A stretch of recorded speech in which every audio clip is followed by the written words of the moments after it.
কিন্তু স্বর্গে একটা অসুবিধা আছে, সেই অসুবিধাটার জন্য আপনারাই বিচার করবেন যে আপনারা স্বর্গে যাবেন কিনা।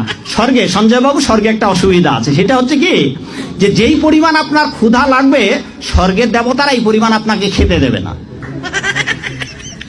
ওখানে সুন্দর সুন্দর পাকা ফল আছে, কিন্তু গাছের ডাল থেকে ছুটে আপনি খেতে পারবেন না। ক্ষুধার ঠেলায় আপনি জল খেতে যাবেন, ওই সরোবরে নদীতে যে স্রোতস্বিনী ধারা আছে, ওই জল আপনি হাতে উঠে খেতে পারবেন না। তো ওখানে যারা স্থায়ী দেবতা আছে, ওরা যা খাইতে দেবে আপনার তাই খেতে হবে, ফলে স্বর্গীয় শান্তি নেই। জান্নাতের সবচেয়ে বড় বিষয়টা কি? আল্লাহ পাককে আমরা এই চোখ দিয়ে দেখতে পারবো ইনশাআল্লাহ। জান্নাত মানে কি? যা ইচ্ছা তাই করতে পারবেন।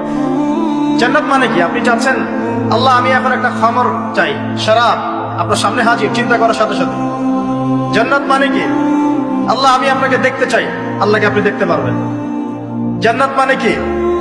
আপনি মধুর নহর, দুধের নহর, পানির নহর, শরাবের নহর, হুরে নিন চতুর্দিকে ঘোরাফেরা করছে।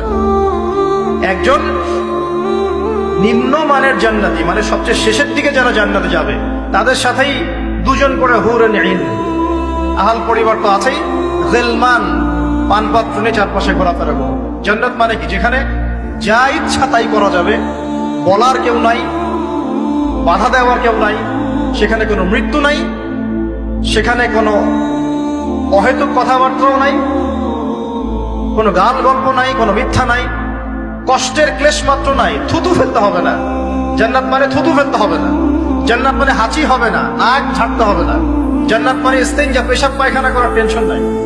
মানুষ খাবার খাবে, একটা ঢেকুর তুলবে, ব্যাস খাবার হজম হয়ে গেছে। আর জান্নাতের সবচেয়ে বড় বিষয়টা কি? আল্লাহ পাককে আমরা এই চোখ দিয়ে দেখতে পারবো ইনশাআল্লাহ।